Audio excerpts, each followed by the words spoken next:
as a contributory lecturer for MBA at SRTM University from 1994 to 1996 and working as a management consultant at Duraware Private Limited, Jailna from 1986 to 1993. Under her guidance, 14 students were awarded PhD degrees, 7 in management science and 7 in commerce, along with 6 MPhil scholars, were 2 in management and 4 in commerce. She has supervised more than 150 MBA projects in marketing management, over 500 projects in business and management and entrepreneurship, and 8 MCOM projects in management science and IT. Her academic contributions include 33 publications, 13 international, 16 national. 7 authored books were 3 regional and 7 edited volumes. She has actively participated in 46 conferences, seminars, and workshops. She has presented 33 papers, 10 international, 18 national, and 5 state levels. Dr. Deshpande's excellence has been recognized with several awards, including the Best Outstanding Paper at International Conference organized by Indira Institute of Management in 2013, University of Mumbai in 2011, and the Research Development Association at Pondicherry 2000, in 2014.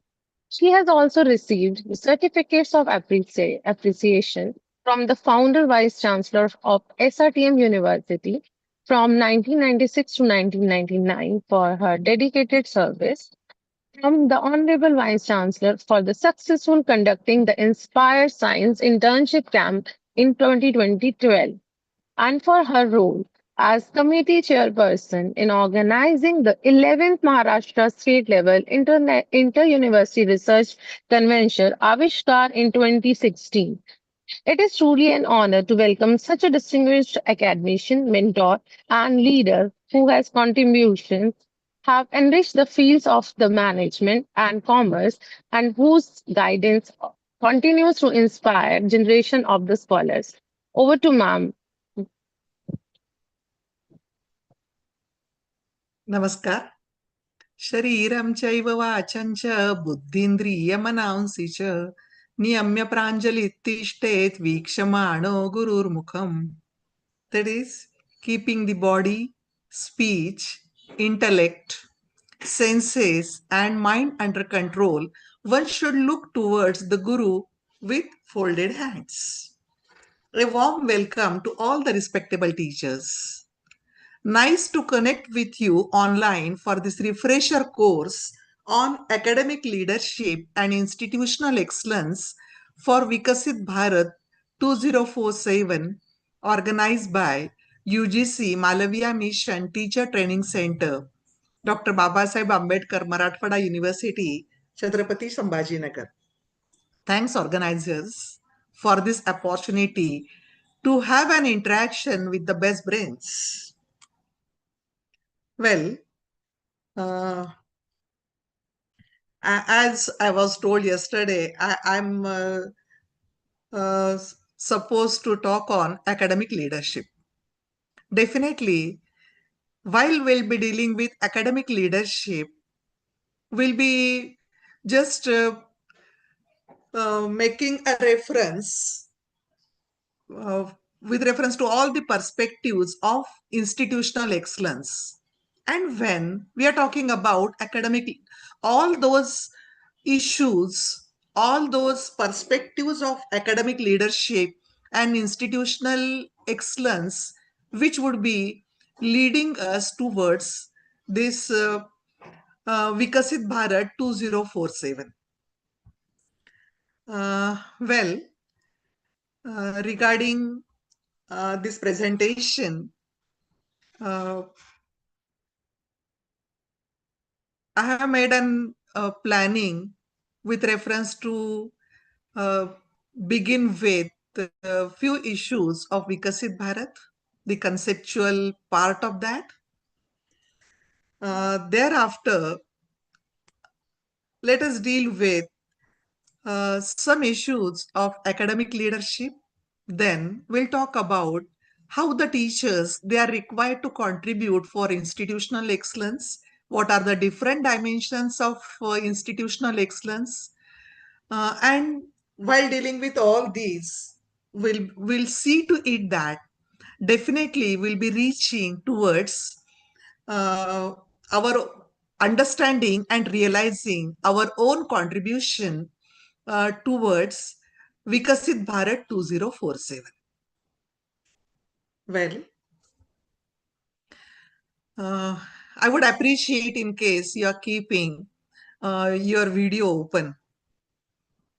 Roll number 80. Thanks. When someone is there, then to listen, to understand, definitely there is a motivation. Seeing the expressions, uh, it would be just comfortable for me to decide the manner in which I should throw light on different perspectives of academic leadership. Because anyhow, number of years we spent in higher education, number of experiences we meet, number of reflections we gather. So within this session, within these two slots, I wish to share maximum just reflections, maximum just understanding, which maximum learning which I could seek through all these years with you. And definitely, I'm here with an intention, as I mentioned in the beginning. I both do the Guru Tattva in front of me, and definitely, I'm here to learn many aspects from you. As per the pattern of this UGC MMTTC, it is expected that first I would be conveying whatever I have in my mind regarding the topic, and then I'll be giving time for the sake of open house discussion for your ideas regarding how you look toward the things. In case you agree with me, fine. In case you disagree with me, it's better, because therein I'll be getting some new inputs from your side. Well, as I said, I have planned when yesterday I came to know about this session. Accordingly, I thought about a few issues, and accordingly, I prepared this PowerPoint presentation for sharing with you and just having a planned kind of a way of dealing with all the aspects of academic leadership as well as institutional excellence. And side by side, as and when it would be appropriate, I would like to present my own case study in front of you. Because it is not only about theoretical kinds of highlights and bullets, it's not only about some kinds of do's and don'ts, then some objective challenges, vision, goal, purpose, mission, vision. It is not like that. Whenever we talk about each and every content of this presentation, definitely uh, every word, every sentence, every term which we talk about, definitely it has to be in the light of contributing for our own might for the sake of this Vikasit Bharat 2047. So let us begin. And as and when you feel like making some kind of addition, maybe uh, you disagree with me, or maybe you want to just present some example or some issue in front of whatever in support of whatever I am saying to you, you are welcome for that. Because the fun is, as in the beginning I told you, the fun is uh, in having two-way interaction. So through your uh, videos, open kind of pictures, definitely I'd be seeking some insight regarding what your expectations are and how comfortable you are with whatever I'm trying to share with you. As I said, definitely I would love to. I had been Basically, I love being a teacher. I think that that is a privilege and it is an honor of being a teacher. But in spite of that, as and when there was an opportunity, there was some kind of offer for just having a stint with some aspect of academic administration, I never hesitated to accept that. On my own, I never, I requested anyone, or never I was after any post, any position, or any designation as such. But the moment at which I felt like someone is offering me some position, maybe like finance and accounts officer, or maybe like president of this internal complaints committee, or as and when there was just a request from the management council, uh, some suggestions that I should just shoulder the responsibility of being a pro vice chancellor of my Swami Ramanand Tirth University.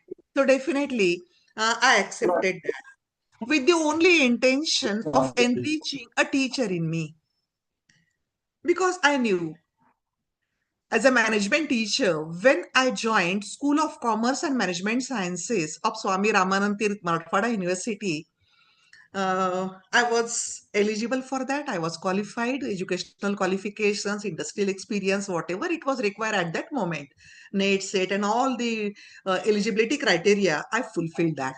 So at that moment when I joined, when I applied for the post, I knew that I'm having up to date knowledge. I had an industrial experience being a management consultant at a reputed brand of non-stick kitchenware, Nirle.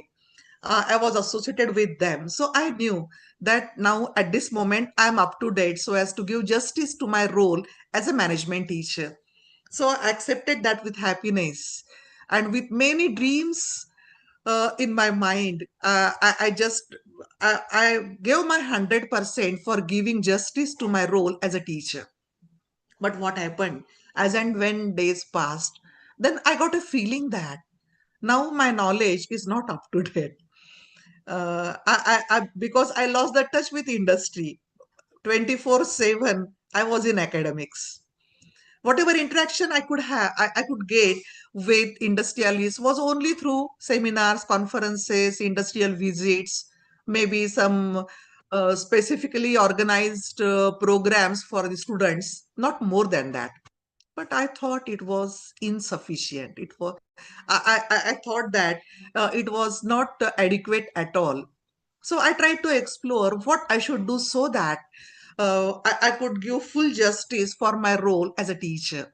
So definitely, we teachers, we try our best. Now, this National Education Policy 2020, now it is having many lovely features like maybe internship and all that, continuous learning that is encouraged, having a field exposure, having some kind of uh,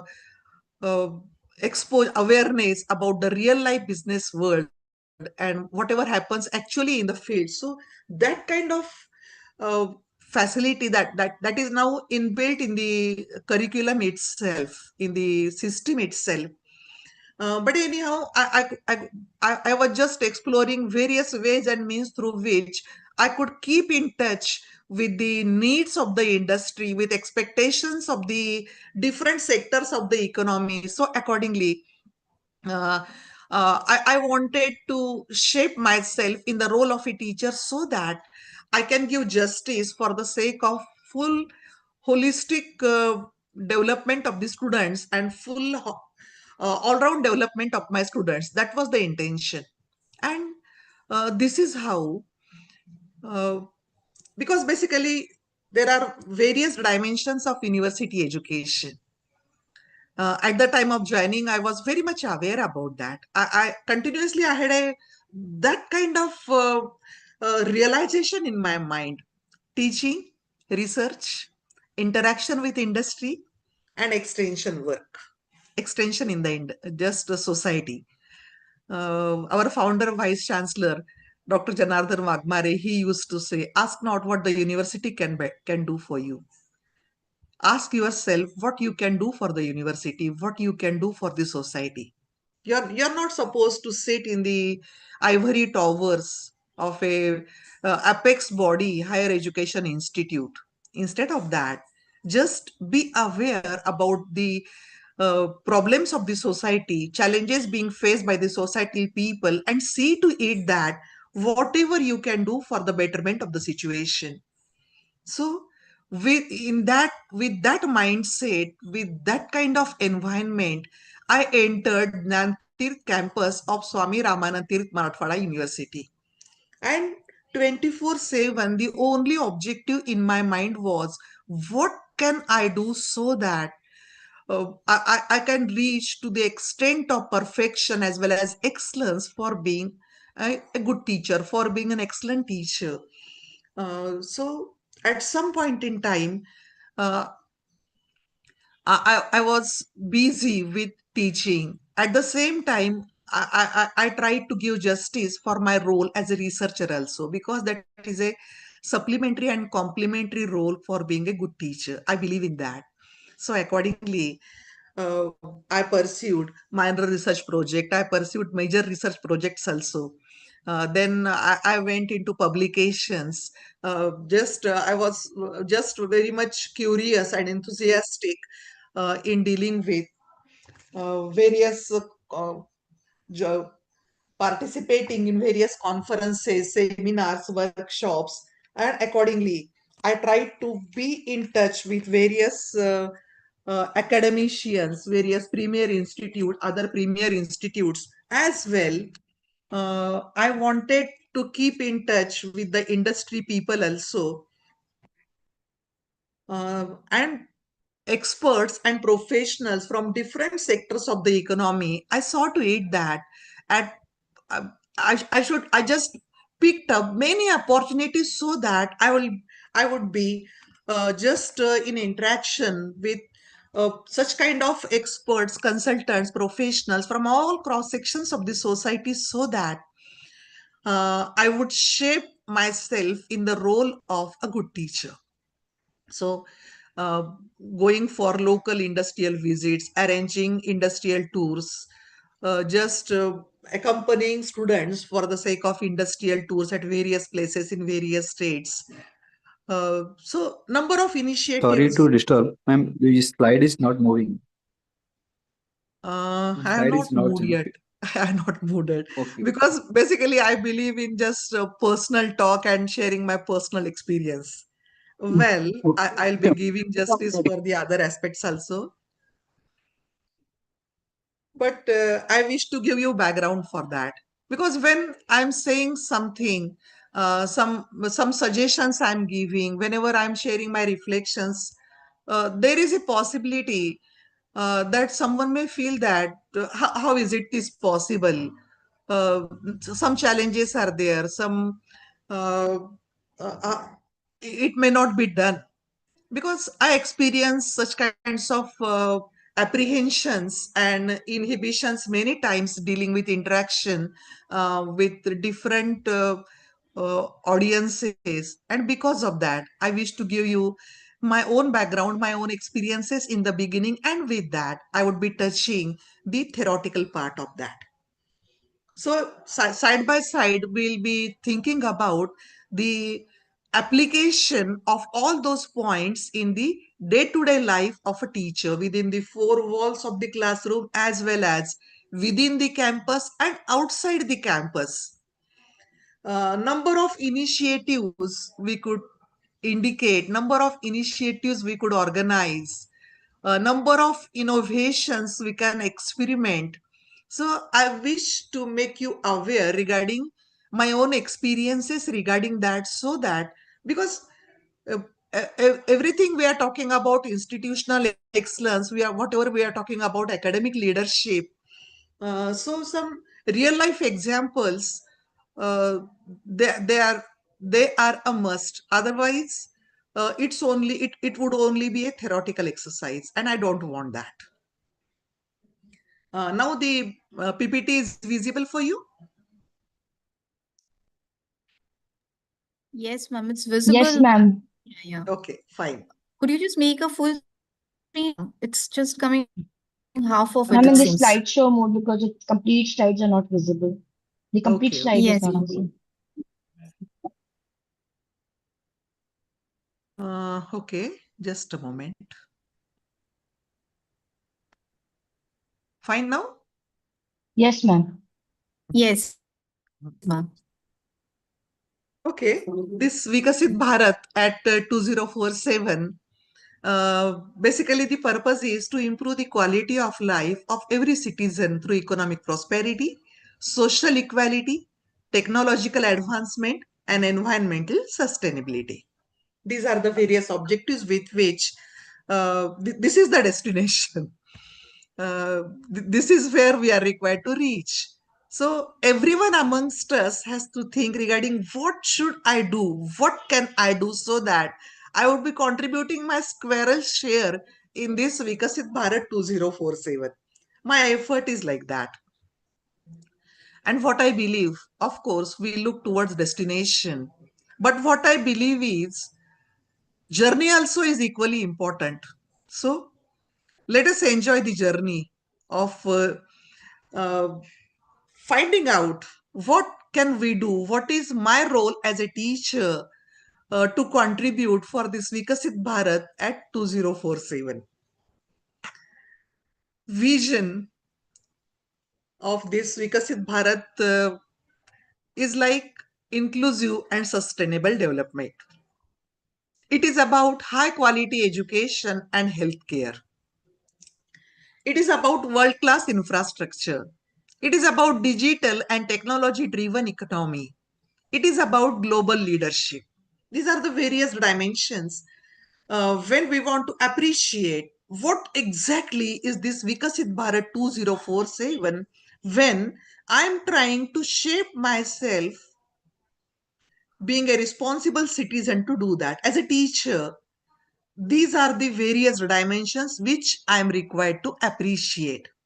And then we'll chalk out a plan of action, a course of action so that we'll be moving ourselves towards that direction. Now, in case you are going through these 5 bullets, you'll find that high quality education that is directly relevant for us. High quality education. We are teachers, we are academicians, we are educationists, and definitely with that, we are having our major stake dealing with increasing, excelling the quality of education. But, dear friends, all other aspects equally we are concerned with, directly as well as indirectly, because we are shaping the destiny of our country. Our students, they would be honoring various sectors of the economy in various capacities. So, definitely with that, unless and until we have a perfect clarity regarding what exactly is the concept, what are the different dimensions of the concept, in absence of that, will not be able to appreciate what my task is. What exactly should the list of activities which I should conduct for the sake of my students. This is what I believe, and because of that, I will be sharing some bullet points with you. The main objectives of this Vikasit Bharat 2047. Build a strong and inclusive economy. Now, a teacher, I do remember that for the first time when I entered Nantir campus in the uh, Honorable Vice Chancellor's cabin, whenever I was just making my way for joining and all that, then I read a quotation written in the hall. The destiny of India is being shaped in her classrooms. So I was thrilled. I was somewhat tense.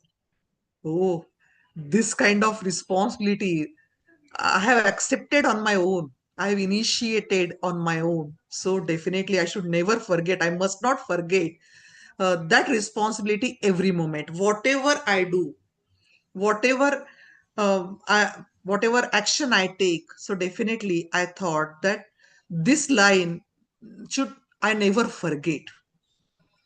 So when we are shaping the destiny of India, when we are shaping the personality of the students, when we are giving attention for holistic education and multidisciplinary aspects of education. So, definitely, with that, we are required to give justice for each and every objective of this Vikasit Bharat 2047.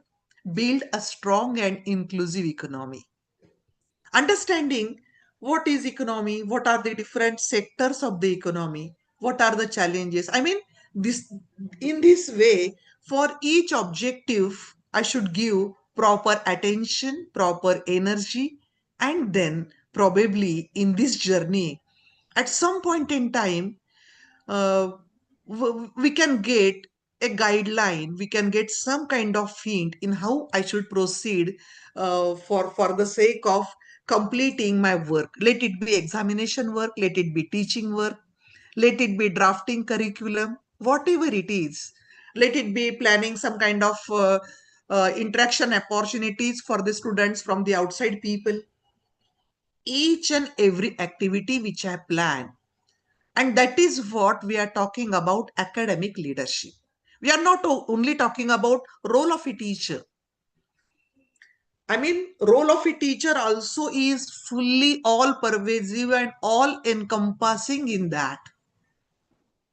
But when we understand the role of a teacher with its true perspective, like in the light of what in the manner in which it is defined in National Education Policy 2020, it would give you full indication regarding what are the expectations from a teacher, how a teacher can contribute for the sake of economic development as well as national development.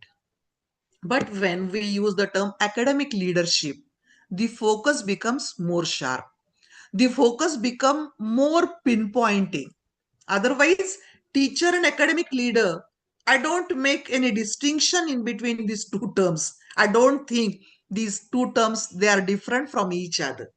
But when we perceive different dimensions, different just essence of this NEP 2020, then definitely more conveniences are there in case we are using the term academic leadership. Eliminate poverty, reduce inequality.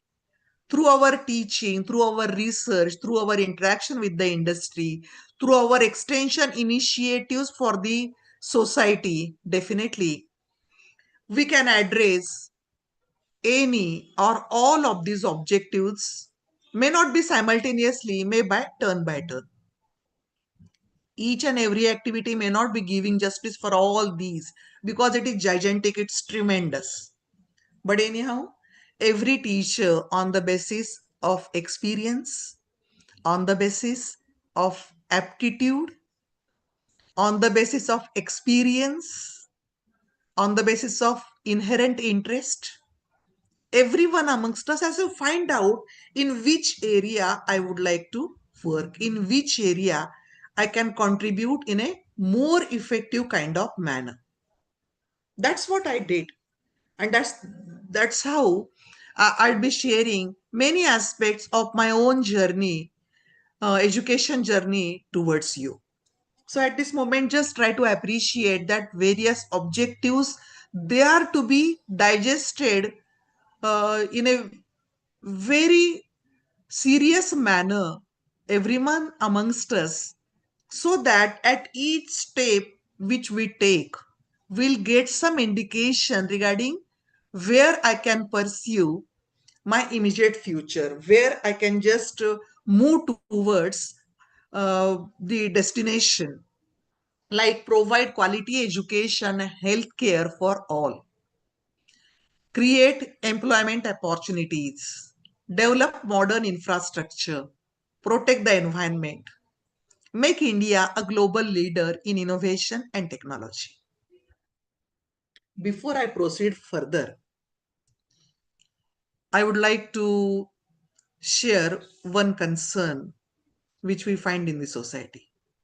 Number of instances, let it be that Sia Goyal and Ketal Agrawal incident. Let be that Mayank incident in the train. Let it be yesterday night's uh, trauma in the train. Only 3-4 ladies and 400 people, and the manner in which uh, the harassment of ladies it was done, and no one was in favor. Everyone had a mother, everyone had a sister, but in spite of that, whatever pain, agony the ladies were getting through, no one stopped that. No one even dared to stop any of such just inhuman kind of practice. What kind of trauma they went through, even when we just came to know about that event, it was very difficult to listen how they tolerated and how that how I mean it's inhuman. What we are doing with this so-called educated society? Education, what does it mean? What it is supposed to make? What kind of personalities we are developing? What kind of traits we are setting in the society? What is our role as a teacher? In case, in spite of increase in education percentage of education, percentage of literacy, literacy percentage continuously it is increasing. We are proud of that. Government is really making a commendable kind of work in increasing literacy percentage. But does it making a sense whenever we are looking toward the societal happenings? Nasrapur event. Hundreds, thousands of just events and incidences, they are just coming in my mind. How is it that percentage of violence, is there some decrease with increase in literacy percentage? Then what we are doing? What kind of work we are performing as a teacher? What educators we are doing? So this is a very frustrating and serious kind of issue. And when the draft of NEP 2020 it was published, it was like just education dream come true. There was a mention of Indian knowledge system. There was a mention of value education. There was a mention of holistic and multidisciplinary education. There was a mention of holistic development of the students. And then there was some kind of hope that, oh, at least something good, it will happen in case we are implementing all the features of NEP 2020 with grit and with determination. Because at the grassroots level, we teachers, we are having a very, very effective and instrumental role in proper execution of the education policy. Government has done its job. They did their best under the leadership of Honorable Kasturi Ranganji and all the stalwarts in education. They developed a very beautiful draft. With that, whatever legacy we had regarding our Gurukul system long back in ancient India, that spirit it is supposed to be revived. We are making progress in number of sectors of the economy, maybe in education, maybe in IT, technology, number of issues we are excelling. But when we are looking at the societal side, the value as the events which I mentioned, the kind of practices we are showing, the kind of attitude we are exhibiting, the manner in which we are treating the senior citizens in our own families, the manner in which we are just observing the cases of domestic violence. So we teachers, we have a very, very definite and very, very just important kind of crucial kind of role in development of personality, in development of mind, intellect of the student. So with that kind of background, with that kind of orientation, with that kind of objective, we are supposed to review all the objectives of Vikasit Bharat and accordingly see to it that in my own capacity, at least I will be making one initiative so that I will be addressing some of the issues, and definitely my students, they would never be into such kinds of practices. I understand teachers, they are not having the only influence on the mind of the students. Number of stakeholders are there, number of just influencers are there. Social media, they are having their own role. They are having their own conveniences as well as different challenges. But in spite of that, in the light of all such kinds of issues, I have to appreciate what I am required to do, what I am willing to do, what I must do. And then let us pursue the remaining aspects of this Vikasit Bharat. Key pillars of this Vikasit Bharat, obviously, they are economic growth, along with that, human development. That is again is receiving equal importance. Digital India, Digital India, no doubt, it is having its own role, but along with technology, human dimension, it has to be respected. Along with that, nature also has to be honored. So this is how it is a perfect balance of economic growth, human development, digital India, good governance, green and sustainable development. So Vikasit Bharat is about all these, every aspect that is supposed to be covered. And we teachers, we can just influence, we can make an impact, a very significant kind of impact on all these kinds of pillars. For one teacher, it may not be possible to touch, it is never possible to touch all the dimensions. But when as a community we are gathering together, we are just having a clarity in our mind, we are sharing our hands of cooperation with others, definitely we can do wonders regarding all such kinds of things.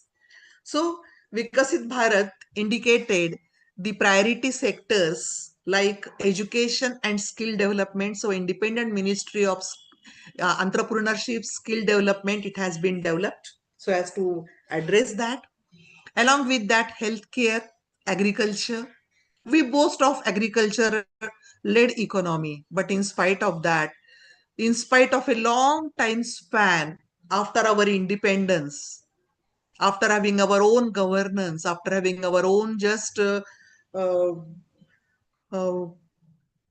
different kinds of regulations, laws, like that. In spite of that, still, we are still dependent on rainfall. We are still facing many issues. We are not able to uh, give proper support. I don't want to criticize, I don't want to comment, but anyhow, the fact is, suicides of farmers still, they have not been reduced. And again, many issues are there. So agriculture, that issue we can pick it up, and accordingly agricultural management, agricultural production, with the help of technology, and with the help of many other just innovative breakthroughs and discoveries and inventions, definitely with that uh, we can make a significant kind of mark with reference to students' development. Then manufacturing. Now, artificial intelligence.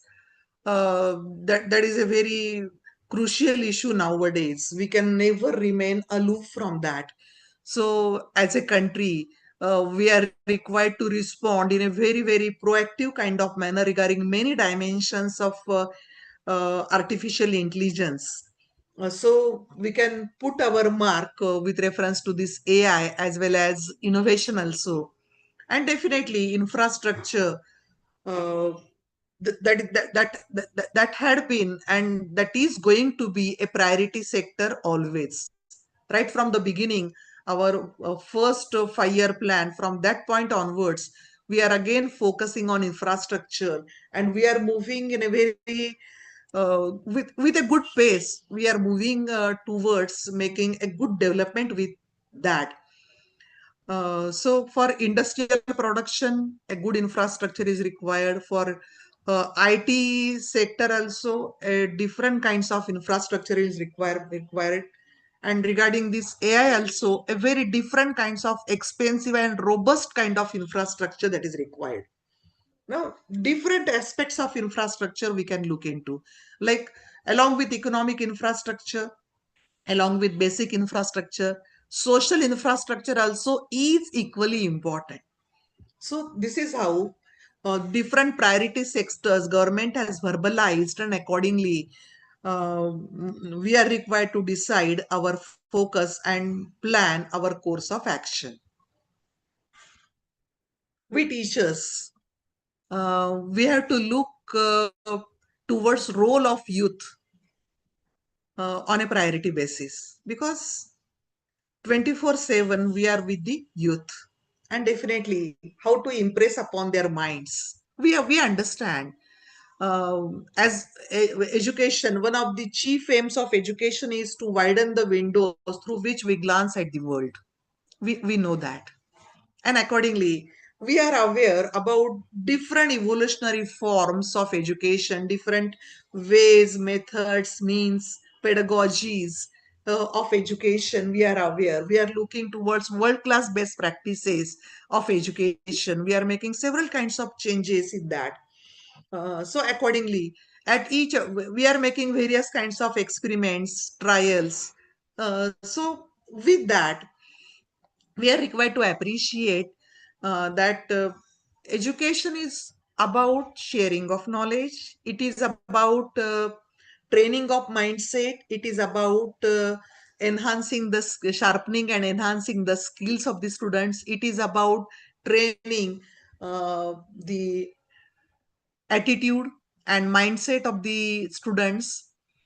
So this is how knowledge, skills, and attitude, these three different the aspects uh, with reference to student development, we are required to focus in an uh, equal manner.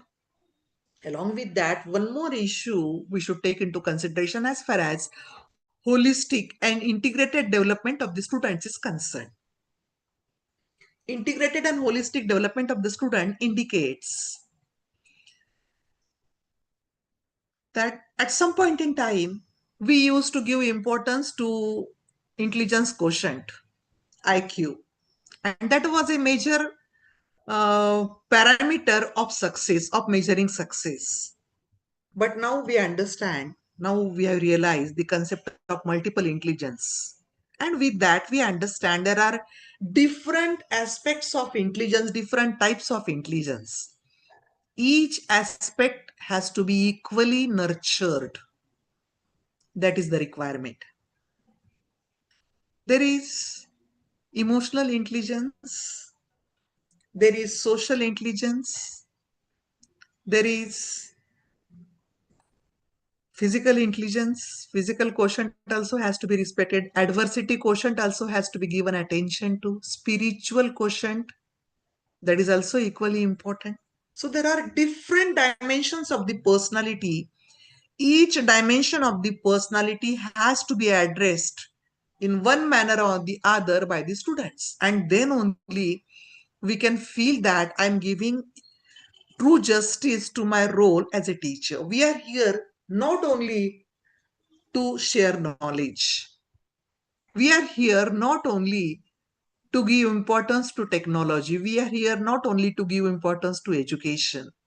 All the different perspectives of personality, all the aspects of the personality, they have to be measured, they have to be evaluated, and accordingly, as and when there is a need, we have to offer different methodologies, different pedagogies, so that students, they would be developed into a perfect human being, a capable, competent, professional human being has to be created out of this journey. Because at some point in time, uh, it was criticized that our education system is like a pipeline. You put the input from one end, and definitely at one point or the other in time, the finished product is to come out of the another end of the pipeline. But significant kind of change with reference to mindset, different virtues, values, it was, it may not be observed. So that is the danger. So this is how we have to look that whenever a student comes to me in my class, I understand different challenges in that. But anyhow, in spite of the boundaries, in spite of various restrictions, definitely in case self motivation, definitely, then appreciating efforts of the others,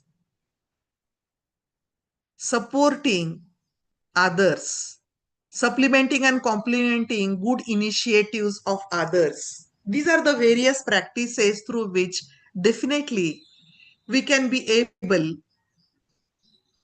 to get that kind of satisfaction. So at the end of the day, as a teacher, I should feel that today I gave my best. I gave my 100%.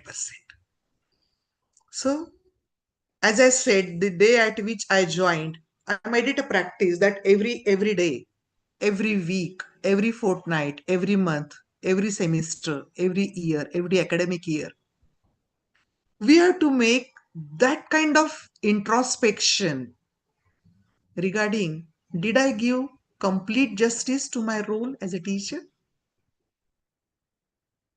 Was there some shortcoming? Was there some weakness on my part? Who am I? Koham. That kind of exercise, which very frequently I used to experiment in my entrepreneurship class. So, so that is very effective kind of method for everyone amongst us. Every day, every moment, every the pre-decided interval, we have to just see to it that whether I am in the right direction. So when you are making a team of like-minded persons, the task is facilitated, and never you would be depressed because number of issues are there. Caste issues are there. Maybe some political issues are there. Sometimes I don't get promotion, others they get the promotion. Sometimes some I deal with some best practice kind of thing deliberately. I experiment with that, and someone else gets the credit of that. Number of such kinds of disappointments, number of such appointments, insults, they take place. I understand. I know. I also had been through all those kinds of sorrows, pains, disappointments.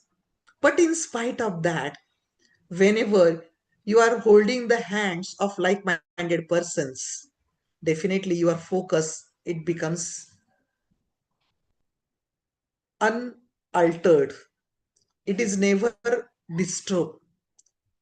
Your integrity that is unchallenged, that remains unchallenged. So with that, we have to appreciate what is my role as a teacher for the sake of shaping the youth of our country with reference to innovation and entrepreneurship. So I should, as a teacher, I should try my best so that I would be putting this aspect of entrepreneurship in front of them. Now, a simple example I would like to give. I used to teach, I used to deal with entrepreneurship subject in MBA curriculum as well as MCOM curriculum. And number of times I interacted with the students and teachers of other faculties also with reference to this issue of innovation, entrepreneurship, skill development, nation building and all that. So number of experiments we can conduct covering the syllabus, sharing the syllabus, giving complete justice to that, seeing to it that you are drafting a good syllabus, seeing to it that you are drafting a good question paper. It has to be simple. It is required to be simple to pass for an average student. At the same time, it should be challenging for an outstanding student to score at a higher level. So that kind of combination of question paper has to be made. So this is how different aspects are there. When I cover a subject like entrepreneurship, I have to see to it that as a member of BOS, I have to prepare a good syllabus. I have to contribute for a good curriculum. As a member of board of examination, as a member of BOS, as a member of just examination committee and all that, I have to see to it that examination, they are conducted in a transparent manner. Examinations, they are required to be conducted in a very strict and regular kind of format. And equal justice has to be given for the sake of average students as well. Outstanding students also, they should not lose their uh, motive. They should also get some kind of challenge out of this examination, out of this teaching learning process. I have to see to it that. Then I have to give every opportunity for my students of having an interaction with the entrepreneurs, practicing entrepreneurs. Offline and online means I have to use for the sake of making an interaction of like that. Number of activities I used to engage for the sake of my paper of entrepreneurship, business entrepreneurship or entrepreneurship development. For internal for in our university campus, Nantir campus, we used to have a 50-50 internal external kind of system. For internal examination, we had a system of test, class assignments, seminar presentations, and like that. For this paper of entrepreneurship development, it was planned to write a project report on setting up a new small enterprise. Because students, they should understand what is a small enterprise, what it takes to plan a small enterprise, what kind of activities are involved there. I, it is but natural that everyone can never become an entrepreneur, but you may not be an entrepreneur, but at least you may become an entrepreneur. There is a possibility of nurturing an innovating manager. And because of that, whatever entrepreneurship is not only about starting a new business. Entrepreneurship is doing something new, something unique, jara hatke. Whenever you are doing any activity in jara hatke kind of style, untried way, unused kind of method, whenever you are applying, that is what entrepreneurship is. I'm getting a simple example of only this entrepreneurship word.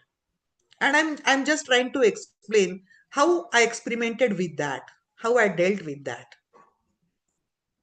So entrepreneurship, that was my PhD topic. So I worked a lot on that. My major research project also, it was on barriers to entrepreneurship. Now again, that kind of story also I would like to share with you. When for the first time the subject of the course of business entrepreneurship, it was included in MBA curriculum, I was given the responsibility of that. In my MBA, in my MBA days, that was not the paper in my curriculum. So I never knew about that formally. But when, as a teacher, I was given the syllabus of that course, definitely I had to study on that, I had to work on that. And accordingly, when I tried to know what exactly is it and how I should cover that aspect of entrepreneurship, how I should make my students entrepreneurs. And when specifically I was born in Marathwada, which is industrially backward, which was called industrially backward. Then I'm married also in Marathwada. So I was knowing that there is a lack of entrepreneurship in my region. So definitely I have to do something so that at least my squirrel share would be there regarding the at the societal level, at least some kind of change, a minor kind of change it may be, but anyhow I have to aim for that. That was my objective. So I studied hard.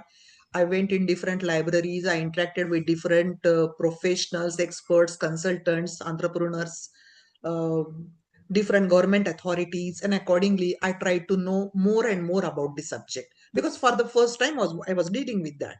I'm talking about 96, 1996.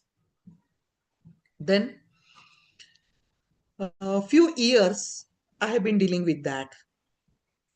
The subject was so interesting, and I just uh, pursued studying that subject with an orientation of making some kind of noticeable change at the societal level, because that was the need of the hour. That was the that's what I felt. And the honorable vice chancellor, he used to say that uh, this university is for development of the region. So you should do whatever is in the interest of the region being done. You should address several problems of the society and accordingly try to find out the solution to that. So all our faculty members in those days, they were just committed to some purpose, and they tried to give justice to the societal issues from their perspective of their own discipline. So after a few years, as I said, with reference to this course, I had an interaction with number of just stakeholders in the society. So at some point in time, I felt that I have been just dealing with this course from several years. What is the impact? My students, are they really gaining something by studying this subject? Until now, because in my days, that was not a part of the curriculum, that this course of entrepreneurship. But when deliberately it has become a part of the curriculum, students, they are being conveyed the course with that, some drastic change it has been made or not, I wanted to study that. And with that, I wanted to interview students of MBA and students of MCOM regarding to what is their willingness to opt for entrepreneurship as the career. As I was saying that we had an assessment assessment of the paper at the end of 50% internal evaluation and 50% external evaluation. So internal evaluation of this entrepreneurship was with reference to setting up a new small enterprise. Whenever there is a project report, maybe it is simple for the students recycle it from any of the hard disk, from any of the net cafes in those days, and accordingly submit it at the end of the term. But I never wanted that. I thought it was just defeating the purpose, the very purpose of introducing the course in the curriculum. So with that, what I did was, out of the 4 hours in every week, uh, three hours I used to spend for the sake of syllabus completion, and 1 hour every week I used to allot only for the sake of discussion on project report. Whatever you are doing, you are required to present that in the class. So out of 50 marks, I made a breakup of 10, 10, 10, 10, 10. Different aspects I covered specifically in a structured manner. I indicated to the students that first 10 marks, they are for the sake of regular presence in the class, regular attendance in the class, regular participation in the class. In every class, I used to carry attendance sheet with me with proper columns, and in that I used to make a note of how many students they are asking questions, how many students they are answering questions.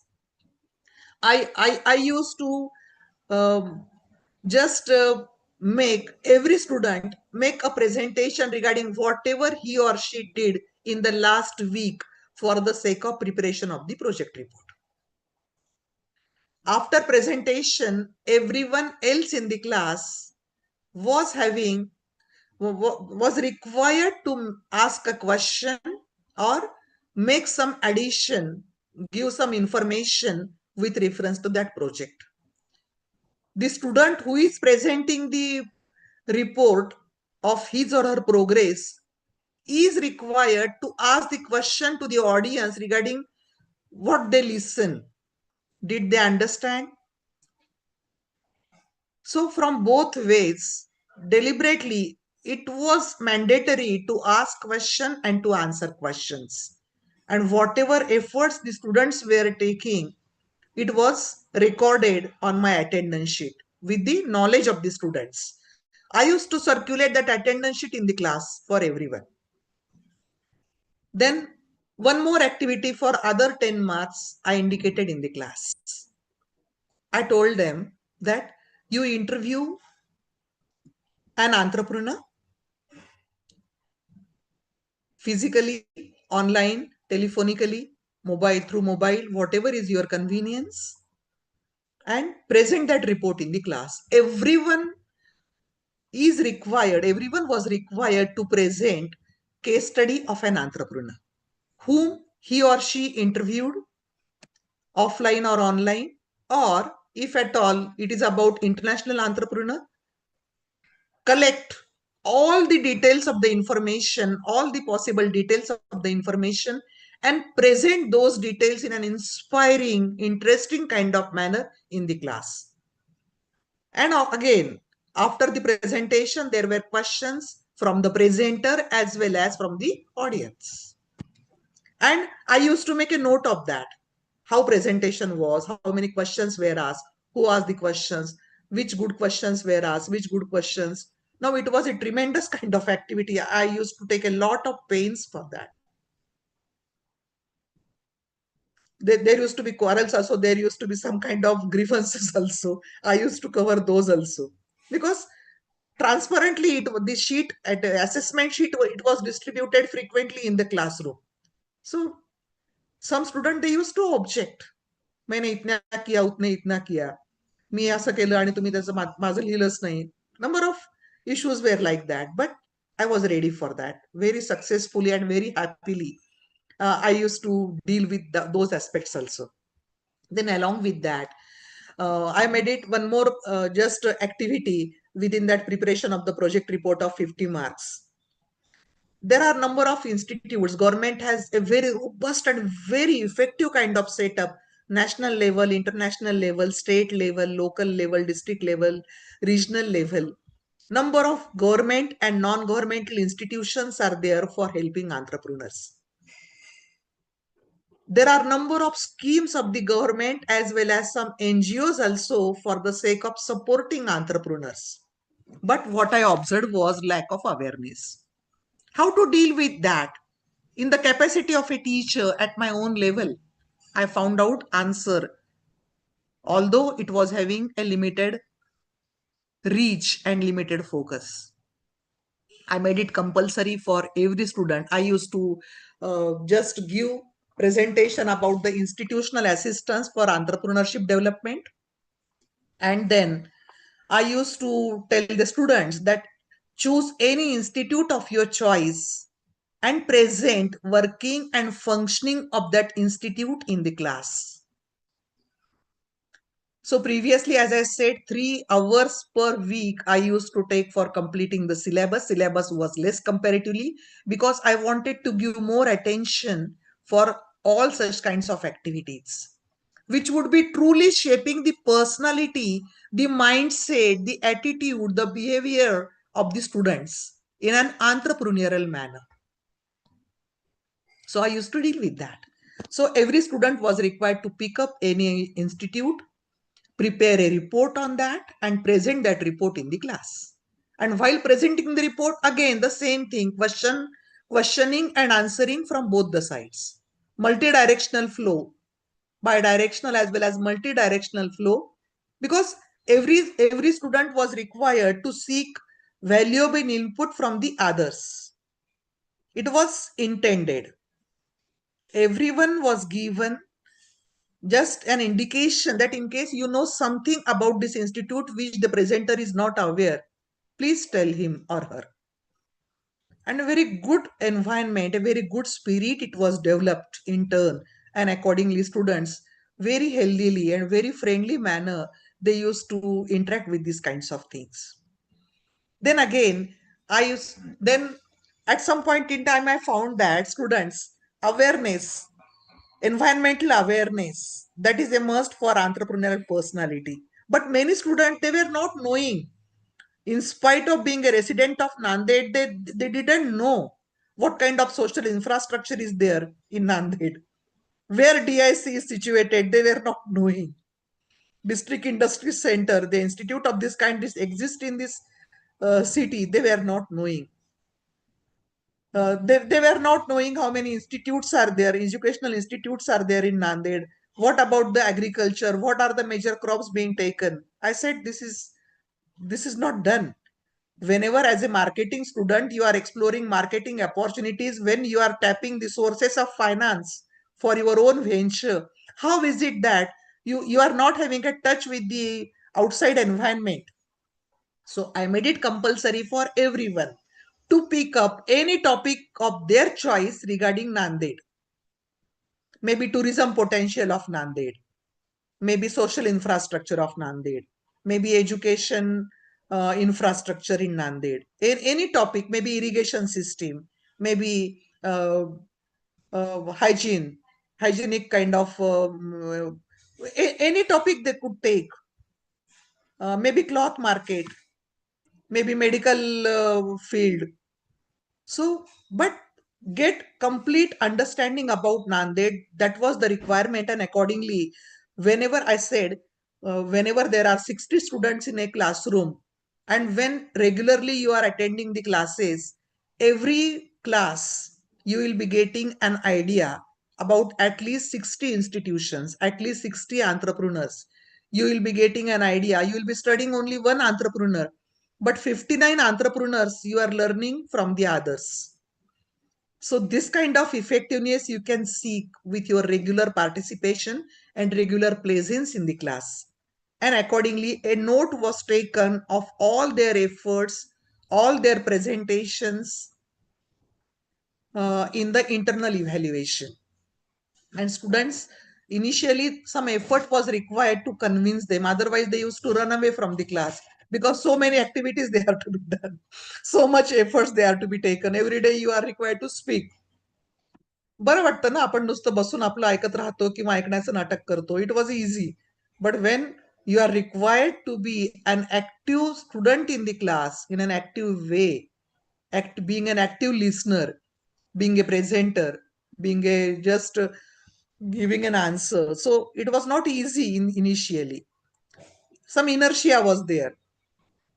But anyhow, slowly they picked up, and fantastic, very interesting sessions they used to be conducted out of this course. Because entrepreneurship is not only about initiating a new business, it is about shaping your personality in an entrepreneurial way.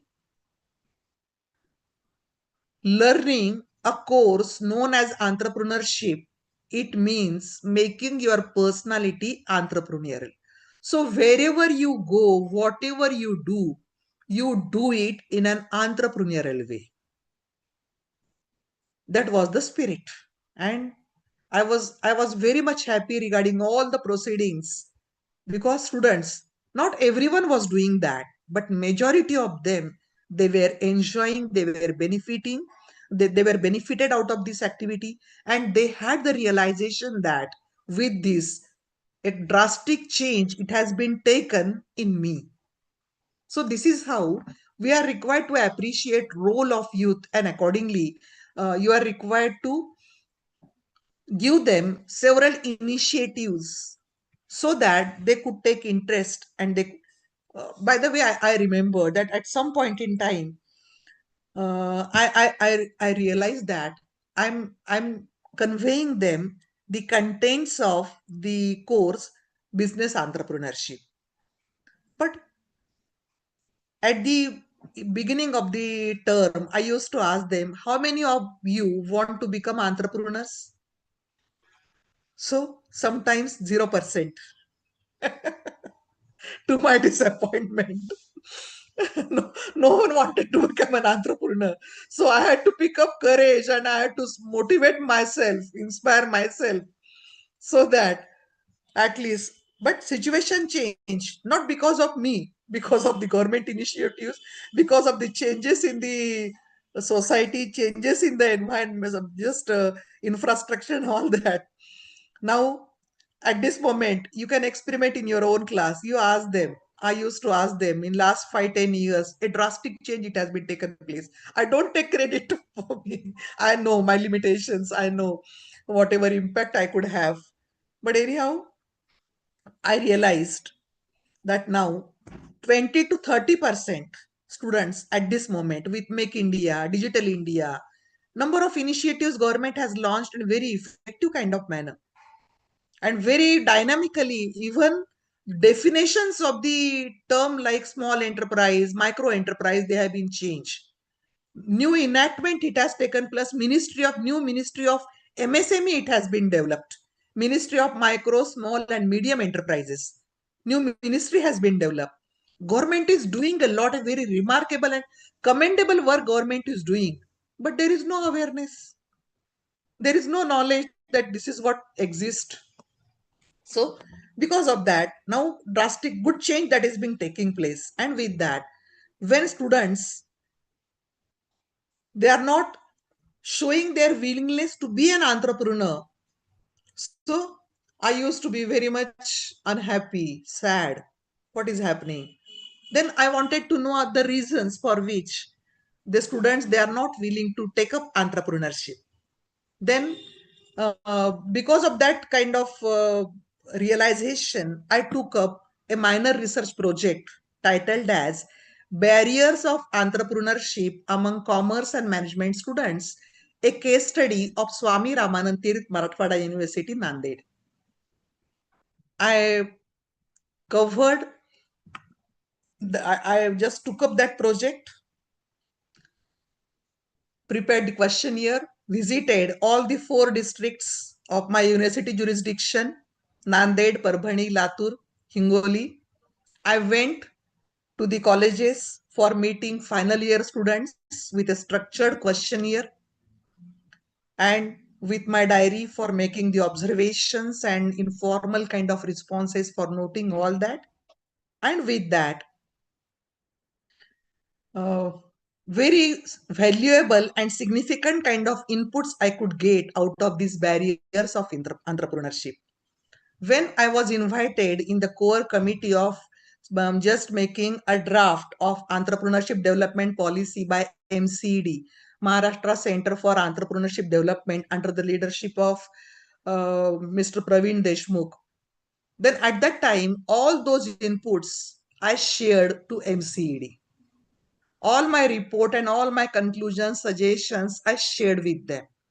Because on the field, they were working for the sake of entrepreneurizing the society. And with that, I shared my input with a hope of making at least a small change in the mindset of the people. So this is how. Then again, when I worked on women entrepreneurship, a study of Marathwada, growth and emergence of women entrepreneurs in Marathwada region, I carried on uh, as a major research project sponsored by University Grants Commission. At that point also, I made the same effort of whatever I have understood.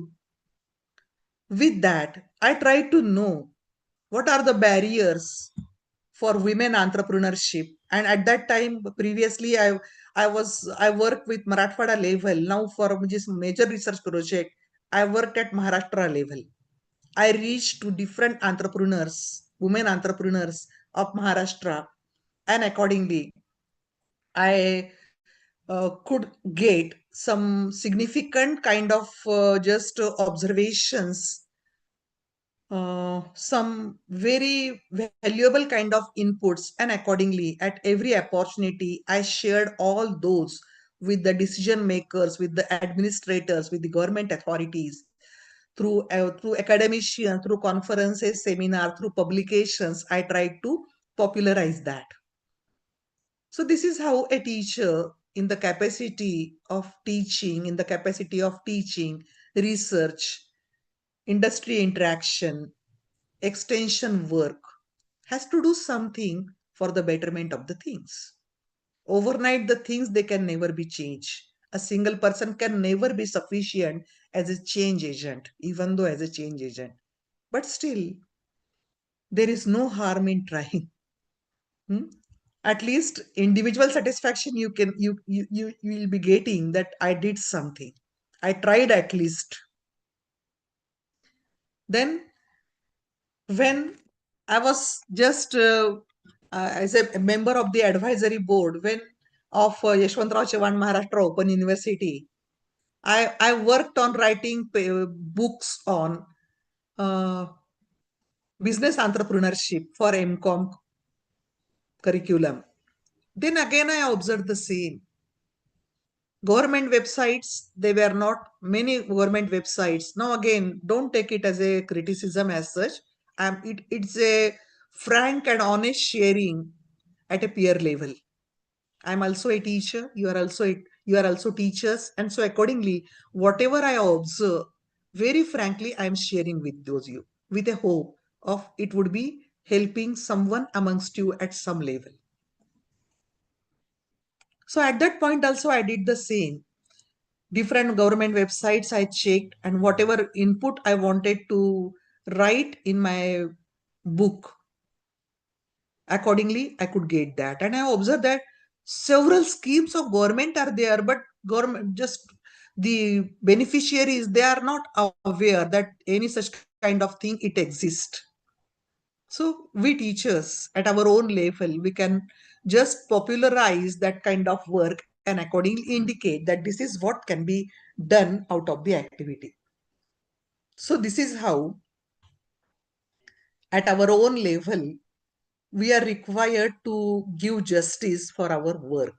So Vikasit Bharat, role of youth, we have to appreciate in this manner. I give few examples with reference to the term entrepreneurship.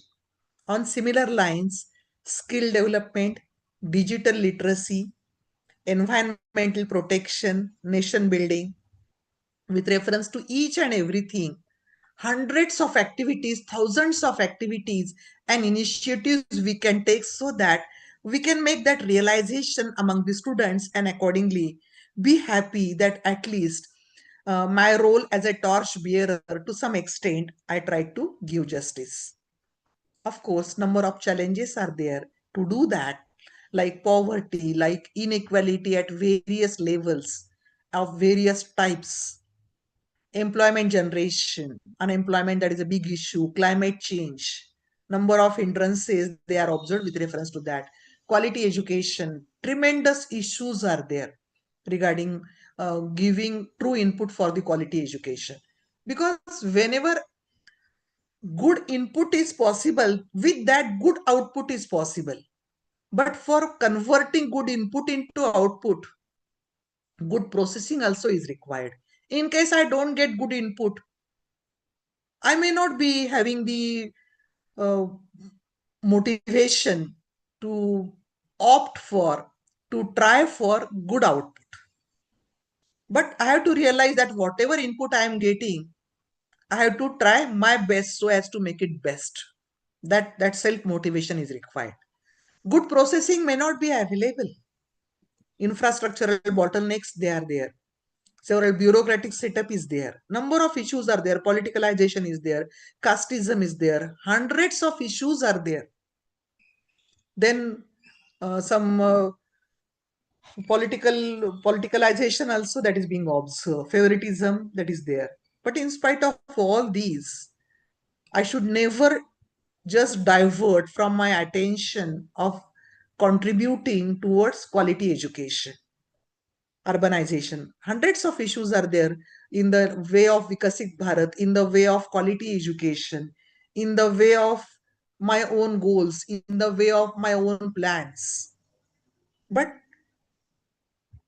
in spite of that, we have to find out whatever conveniences they are being sought, whatever just facilitating factors they are available. Like government is doing a lot, really very, very remarkable work it has been done by government in the form of Digital India, Skill India, Startup India, Make in India, PM Gati Shakti, and National Education Policy. Now again, this is the area of concern, National Education Policy. Already I talked about that with reference to holistic and multidisciplinary education. Already I talked about our own contribution to Vikasit Bharat through integrated and holistic development of the students, giving them various ways, means, methods so that they would be capable, they would be competent, they would be professional human beings, and they would be contributing their best for the society, for the economy, for the nation. So, what should our contribution be for Vikasit Bharat? In the form of be responsible citizen. So, we ourselves, we are required to be responsible citizens. We are required to exhibit that. We should walk the talk. And at the same time, through our own role model, through our own example, we have to imbibe, we have to emphasize upon the students that they should also be law-abiding citizens. They should also be responsible, patriotic kind of citizens. Then respecting the environment, learning new skills, supporting innovation, following civic duties. We have to do our at our own level, and at the same time put a role model in front of the students regarding our own contribution for the Vikasit Bharat. Now with this, we will take a short break of few minutes. When shall we gather again? It's 12:43.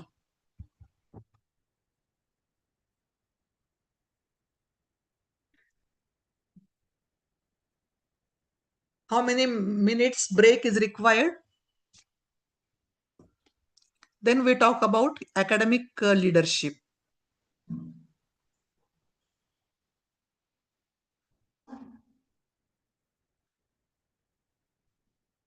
Are you there with me? Yes, Am I ma'am. right? 10 minutes. 10 minutes break, ma'am. Okay. I thought maybe the roll numbers I am observing, but No, no, physically ma'am. you are there or not? No, no, ma'am. We are Ma'am, here. we are here. Okay, okay. Right? Let us meet after 15 minutes. Okay. Okay, ma'am.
Hmm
Hello.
Hello.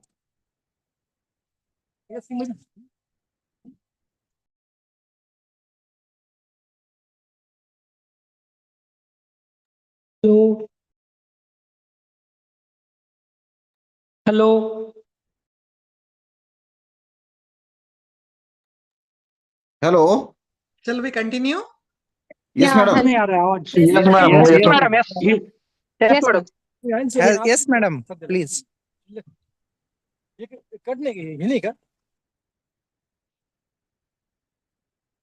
So before I continue,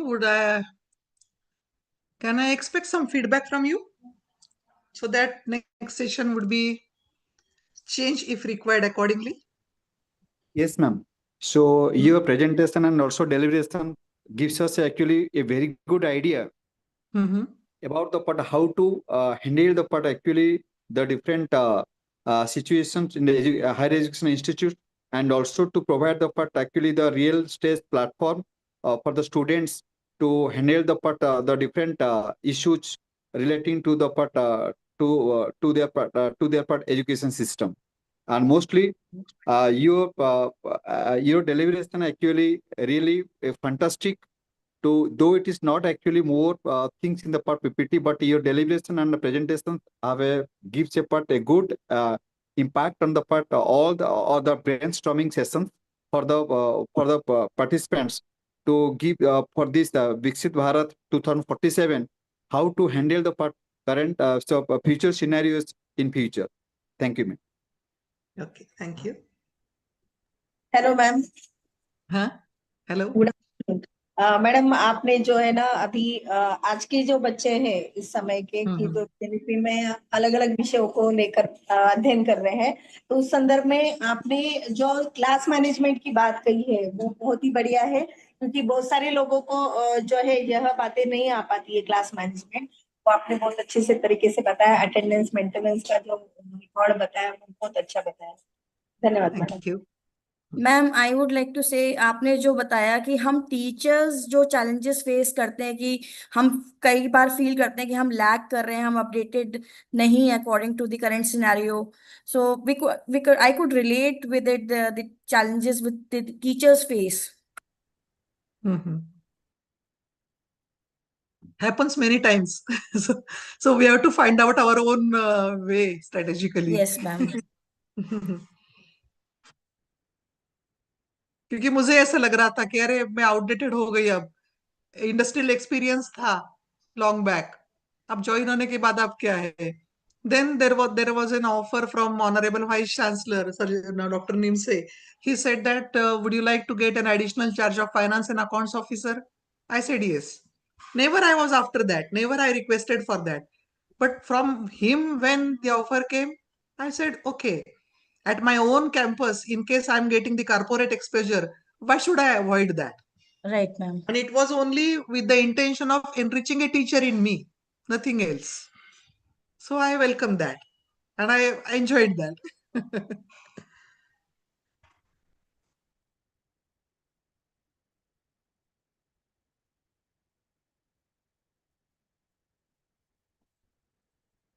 Shall I continue now? Yes, ma'am. Yes, ma'am. Please continue, ma'am. Please Okay, continue. okay. You can interrupt me anytime in case you feel like sharing something. I would love to listen from you.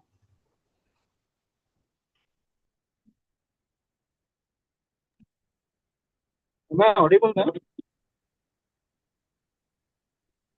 Hello. Yes? Huh? Am I audible? Yes, yes. Very much. Ma'am, one concern is there as far as the Vikasit Bharat 2047 is concerned. Huh? Is there any timeline development program Huh? to achieve the goals? Of course, in phases, it has to be done. So what are the key factors or key components wherein the focus is majorly made in order to develop different sections up to 2047 as Vikasit Bharat?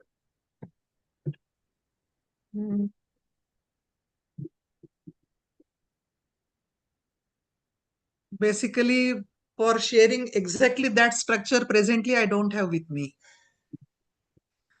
I will try to get it and share it with you. I No, will.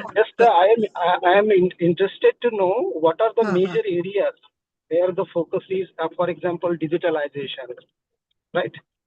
huh. Technological advancement, digitalization, and many factors are there. So, what is the major thrust of the government in order to, which has to be brought into focus as the because positive because change in the there is a vast amount of statistics being involved in that.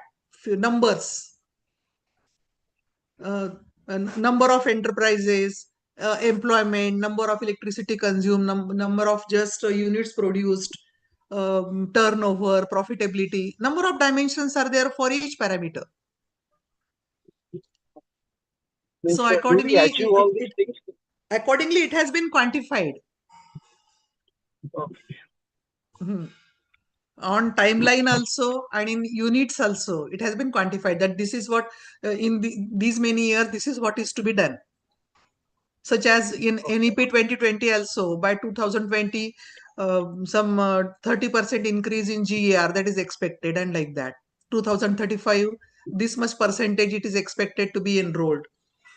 So in the same manner, government has worked on that. But at present, I don't have that kind of data to share with you. Yes. But your lecture is very nice. Thank you. You have touched many aspects very brilliantly. Thank you. Because over the years, I had been doing that. As I said just now, that sometime there was an offer from for just having an additional charge of finance and accounts officer. I accepted that. So that was again a very good experience. Making just making budgeting, presenting budgeting, then dealing with auditing procedures, making some transparent kind of practices, educating the teachers regarding new accounts code. Because when I was shouldering that responsibility, new accounts code came up. So, but here in India, especially, the major problem is that theory is different and practice is different. All the theories must be practiced properly, because in the proposal we have all the plans, our words are really very praiseworthy, noteworthy, but still we face many problems practically. For example, digitalization in rural areas, many aspects are there wherein we lag behind. So our real work has to be done at so many vulnerable places where the real development is expected in India. And India is really very powerful as far as the whole entire world is concerned, globe is concerned. Very, very true. Very true. And we are doing very well. But still there is so much of research is needed from academic leaders. So they have to contribute properly in order to bring in positive visible changes in the nation. Then only it will become a global powerhouse. We have a definite role to do that. But we should never wait for someone else to give us the duty and accordingly just giving justice to that. On our own, we have to initiate. Then only it will be done. Like It's a giving. consciousness. It's a consciousness. Individually, each and everyone should be conscious about this. Okay. And the continue. Because number of barriers, they are tremendous. But anyhow, academic leadership, that's why the term is very much powerful and that is very much required. Because leader, he or she initiates on his or her own. Don't wait for the instructions or guidance from others. When we talk about the term only teacher, whatever work has been allotted, workload. That I don't like the term load. Something undesirable, some negative connotation is that. How much workload is there this semester? How it can be load? It is a pleasure, isn't it? So, syllabus. Maybe at least 3 to 5 years they are required for revision of syllabus. But nowadays the developments are so fast that within that span of time changes are required, especially in an area like management. Tremendous developments they are taking place.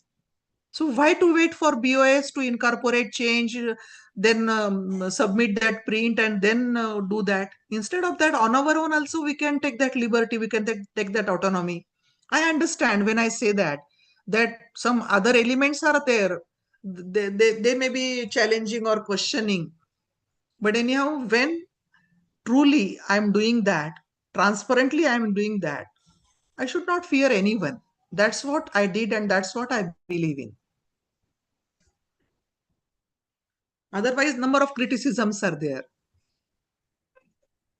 No, madam, I'll just interrupt over here. There are many Sure. The many challenges is, first of all, the research has to be employability. Means whatever research we do, it should lead it to at least for the means people get employment. Mostly we do it only for cash purpose or for our personal needs. So, sorry to say this, madam. And we mostly the young researchers are not being compensated well. Even if we wish to do something, there should be some compensation which has to be paid in mostly I'm talking in terms of monetary, madam. So there are many things, madam. If somebody is giving time for that, they has to be compensated well so that yes, we can do the further research which can really help in generating employability, madam. Mostly the researchers means mostly what we do it, we even if you take about the research papers what we write it, we only write it for means I'm not telling myself, it can be for everyone. Generally I'm talking, madam, we just do it for our academic purpose, means for cash purpose or something such. So there are many criterias which we have to look into it, madam. Very true. And again, giving justice to family also, that is an again important issue. In case you are being too just devoted, maybe some injustice with family, it may happen. So it is also not desirable. So a perfect. Excuse me, ma'am. Ma'am, actually in research, we are doing so much hard work, but we are again paying some registration fees and etc. for the journals rather than they paying us. So is it fair, ma'am? Not at all. So we are doing 3 It's years, very even wrong. 10 years research for a paper, and they are taking it, and again we are paying for that. So this should actually change, madam. Only in previous few years this practice has started. Otherwise, as you said, they used to pay for honorarium for the sake of a good paper. Yes, ma'am. But now very wrong practices they have started after this UGC care listed journals and all that, and after these developments they were observed in last few years. Maybe Because the hard work is done by us, but we are not paid.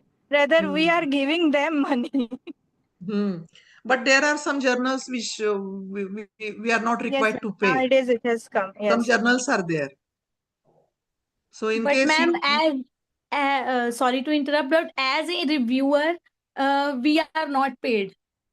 Matlab, we are paying for our Yes, ma'am. paper to Reviews publish, also but we are as not a paid. yes, for as a reviewer, they are not paying us anything, and they are asking their our suggestions fee, and they want it timely. But for our paper, we want to publish. They are asking for article processing charges. Plus, they are not giving us proper answers on time. Their responses, editor's response, editor in chief's response, reviewers' response, they are not giving it on time. But if they are asking us to review some paper, they want a report within 10 days. very true. So in that case, we are required to be very much selective. Yes, But ma'am. but sometimes some urgencies are there, like cash promotion. So before that, maybe submission of a report, dissertation. So in case some timeline is there, then some temptation might be there. But anyhow, we should pick up some prestigious journals who don't favor such kind of practices and accordingly stick to that. Yes, ma'am. Otherwise, there is a guilt in case you pay and you make publication. You feel that yeah, I made a crime, so you get a feeling of guilt.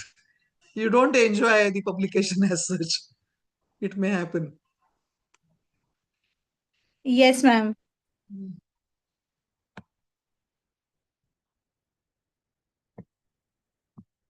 So, academic leadership. Basically, many aspects of academic leadership with the help of example, or as I said, some case examples already we have seen. But again, systematically, the format is to be shared with you, and that's why I'm just picking up some bullet points like academic leadership. It is about institute strategic vision, it is about change management, it is about collaboration. Now, when we talk about institute strategic vision, maybe only few person they are responsible for setting the vision, mission, purpose of the organization, and all other they are required to follow that. But when we use the term academic leadership, not all the aspects they belong only to few persons. All the teachers they can be academic leaders. They may not be required to draft a mission or vision statement as such, but anyhow, on their own, they can initiate, and whatever is in the interest of the organization being done, whatever is in the interest of the student being done, on their own, they volunteer for that, they initiate that. That is what academic leadership is. Same thing is about collaboration. Collaboration is the responsibility of only few key personnel. Every teacher may not be a part of that, but when it is about change management, definitely everyone has a definite say, a definite role in that. Whenever no, academic leadership is about a learning organization.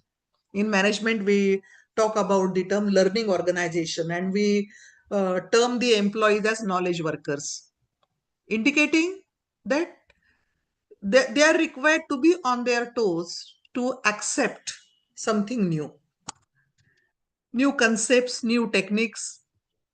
They are always being just introduced, and accordingly they are required to be updated, they are required to be imbibed by the decision makers. Then only the organization would remain learning organization, it would be dynamic and learning organization. So this is how leadership is about change management. It is about collaborations. It is about encouraging bonds, nurturing connections. So nurturing connection at the apex level, that is a different issue. But each and every member of the organization represents the organization to the outsiders. So everyone, when assumes that role, truly that organization becomes a brand. Otherwise, only apex level persons, they are just talking about high things. They are talking about many keywords and flashy words and like that. And practices of all the others, they are trivial. It's not done. Whenever truly everyone in the organization, as is being said, from top man to lift man, everyone pursues, let it be a sweeper, let it be just a middle level manager, whosoever is there, maybe teacher, maybe parent, maybe student, maybe alumni, everyone, when just takes that kind of ownership, dedication, commitment, then networking is done, a good word is spread, and accordingly organization develops a goodwill and good image in the society. So academic leadership is just consisting of several different things together, as I mentioned. So different aspects are there, like encouraging bonds, nurturing connections, promoting diversity and inclusion, blending the quest for excellence with feeling of belongingness.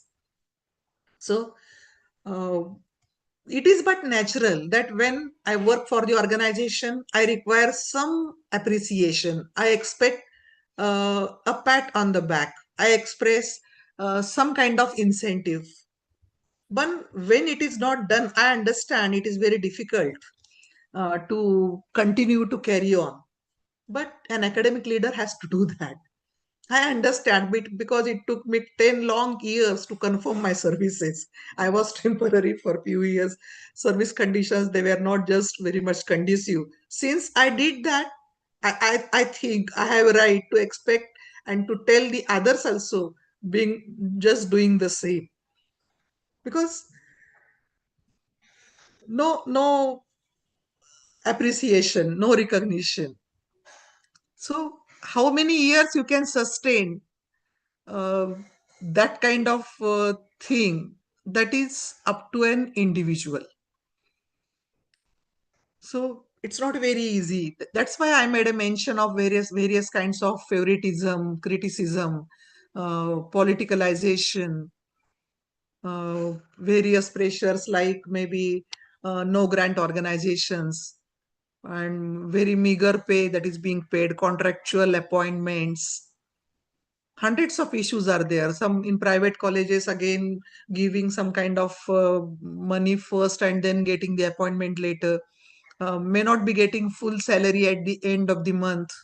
Hundreds of issues there, I understand. Because on my own, I also suffered a lot, and still I continue with whatever just I intended, I planned, and I expected from me as a teacher. And because of that, with that right, I am just sharing all these things with you. Establish the groundwork for collaborative involvement and development.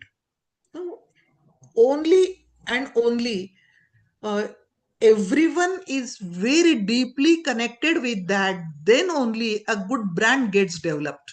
Only when few persons they are doing that and others they are not, in that situation the excellence and perfection may not be attainable. Only when everyone does that, that kind of situation we are contemplating. Foster a dynamic, it is important, fostering a dynamic and cohesive educational ecosystem by spearheading community building efforts. So collectively, without just minding, without just uh, paying attention to negative pressures as such, you are required to continue your good practices, your best practices. Ultimately, that is required for developing a brand. because organization continues. People leave, they may come, they may go, but the organization continues. And when organization is having such kinds of dedicated and committed individuals at every level, then only whatever just expectations we have, they would be fulfilled. So regarding exceptional leadership, again, at every level, we are required to check whether these traits we possess or not. In case we don't possess, then efforts are required so as to possess that, like patience, communication skills. Now, on each of these scales, number of just aspects we can cover for contribution to Vikasit Bharat. In the light of whatever time has been allotted, let us restrict ourselves with few details, and then we'll keep some time, 10 to 15 minutes at least, we'll keep for open house discussion. Now, very good input came from many of you in the second session. So on similar lines, I would love to listen from you regarding what are your views and what are your opinions regarding all these academic leadership as well as institutional excellence as such. Again, there are some persons, they are very much excellent at their individual level, but when you examine their contribution to the organization, you will find that individual goals, they are at the highest level, and second, institutional well-being, that is at the secondary level. There are some persons like that. So we have to take care that whatever I do, first it is for the sake of the organization. Individually, I will also be benefited in turn, but individual focus it should not receive. There are 14 principles given by Henry Fayol, the father of modern management. Subordination of individual interest to general interest. That's what he said. Individual interest, of course, they are very much tempting and motivating, but everyone has to take that care that individually I want to grow, no doubt, but I should grow in such a manner that my institution benefits first, and in turn, definitely you are the beneficiary, but priority has to be given to the institution. So that care has to be taken. Then this creativity, flexibility, problem solving skills, organization skills, of course, they are expected from everyone. At every level, they are required. Let it be uh, just developing a timetable. It may be completing curriculum in time. Let it be organizing some event for the students, maybe conducting interviews, maybe just planning for the practical examination, whatever it is, you'll find that all such kinds of skills, they are expected from the leaders. And once again, I would like to repeat that when we use the term teacher in the context of NEP 2020, everything amongst whatever we cover under academic leadership, it is expected under NEP 2020. But since it is not very commonly accepted until yet, it is not until now commonly talked about that, and because of that, we are using the term academic leadership. So academic leadership is not only to be exercised by only selected few key personnel at the apex level. It is to be exercised by each and everyone in the organization, not only by the teachers, but by the administrative staff also. And then only the education dream, it would be coming true. Effective leadership. Now again, since we are talking about academic leadership, let us see whether we are just following uh, various essentials of effective leadership or not. Self-appraisal and awareness. Just now I made a mention in the previous session regarding Koham. Who am I? What are my strengths? What are my weaknesses? What kind of threats and challenges do I just face? And what kind of opportunities that are there for me on the basis of my strengths and weaknesses? So that kind of appraisal continuously, it has to be made. such as at some point in time, Honorable Vice Chancellor Vidyasagar sir said that he asked me in a meeting that whether I presided over the internal complaints committee. I said no. He said, why not? Why don't you accept at this moment? So since I had the realization that in my appointment letter, it was written that in addition to your regular teaching work, whatever duties they would be given to you from time to time, you'll have to respect that. You have to just honor that. So since that line was just very much clear in my mind, so I accepted that. But anyhow, I was just thinking in what manner it would be helping a teacher in me. And then I found that some gender issues, they are very, very crucial. Nowadays, it is very much essential to just bring a gender dimension at the workplace.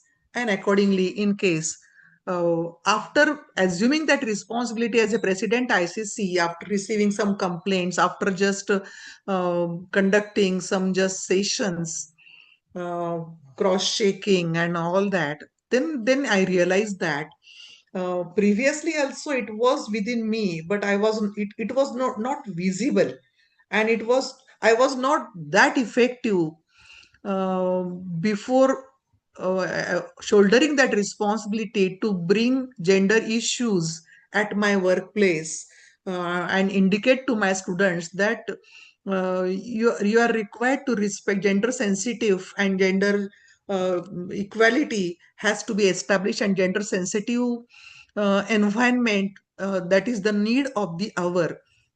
So uh, now, after assuming that responsibility, after having that kind of exposure, I was in a better position as a teacher to give that kind of gender line to the students. So this is how you are required to get an appraisal and uh, d- think that what I can achieve, what I can learn out of that, and in what manner I can work for the betterment of my students. Previously, I had to make myself better. I had to update myself, and then only it would be possible for me to just convey that to my students. So, you are required to watch the world-class best practices and accordingly make yourself in line with those world-class practices. Watch the leaders you respect, whatever you liked among the teacher leaders, uh, find out whether it is amongst you or not, in case it is not there.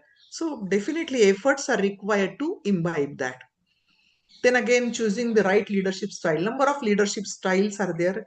In the next slide, I will just uh, share some styles with you. So what is the right leadership style? Choosing one leadership style for your lifetime may not be a good proposition. Instead of that, be aware regarding what are the various ways through which you can lead the situation. And in case you are well aware about that database, then when that situation comes, you are in a better position to appreciate, oh, this is what I have to do. This is the perfect way to handle the situation. Only with good knowledge base, you are in a position to make the correct choice. Let it be leadership style, let it be any other decision. Crystallizing your values and challenges. So you are required uh, regarding managership, regarding leadership. Number of prescribed styles are there, number of standard models and structured kind of approaches are there. But in spite of that, individually, you just inherit some values, you inherit your own philosophy, you develop your own philosophy. So on the basis of your own values, on the basis of your own personal preferences and characteristic kind of traits, definitely you develop your own philosophy, your own methodology, and accordingly whatever suits you, accordingly you make your choice. And again, there are some issues, some dilemmas are there wherein you require some discussion, you require some guidance, you require some assurance that you are in the right direction. Maybe you are taking a decision, but in case sometimes you may be some anxious whether I am doing the right thing or not, especially when you are at number one. Then definitely you have to cross check whether you are taking the right decision or not, whether it is agreeable and acceptable by the majority or not. You are required to appreciate that. It is not about approval from the others and then only concerning that you are right. It is not like that. But there is a possibility that all encompassing, because of like customer, like we can take as a marketeer, in case your objective is customer care, but too much customer care, it is not at all good for the health of the organization in the long term. Making a balance of your business objectives and making a balance of customer welfare. So a right balance has to be struck. Unlimited satisfaction you can never be able to deliver to your customer.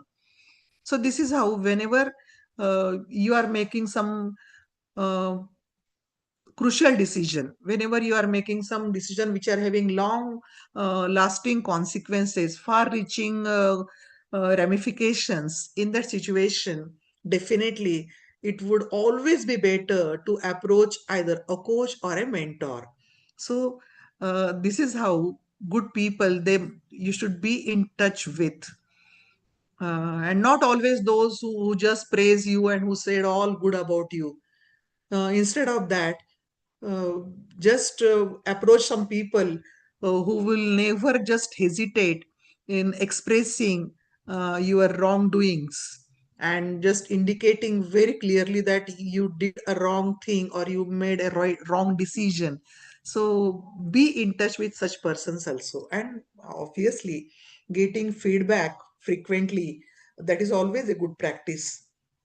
We do in our classroom also. Always, whenever we deliver some subject, always we look at the faces and verbal as well as non-verbal responses of the students.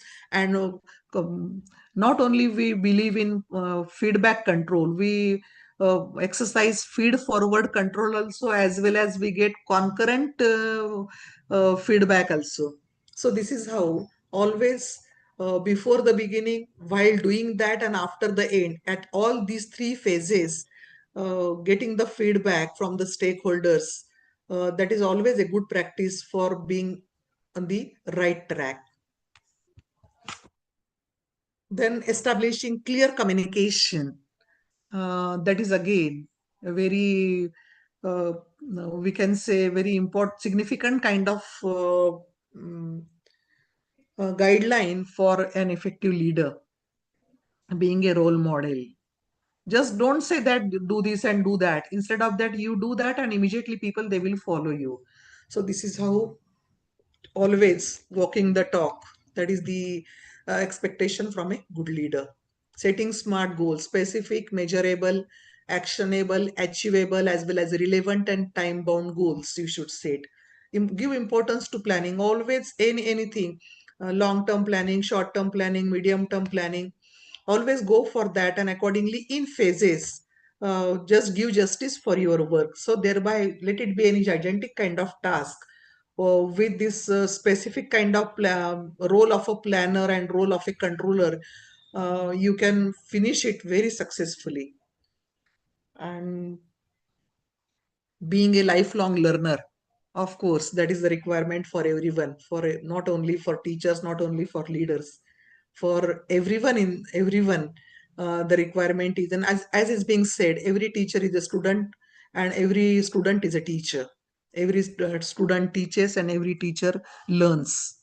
So very clearly we are required to believe in that, and then only you will remain without any uh, exaggeration, without any wrongdoing as such. So being on ground, being grounded, that is the requirement from a good teacher, good leader.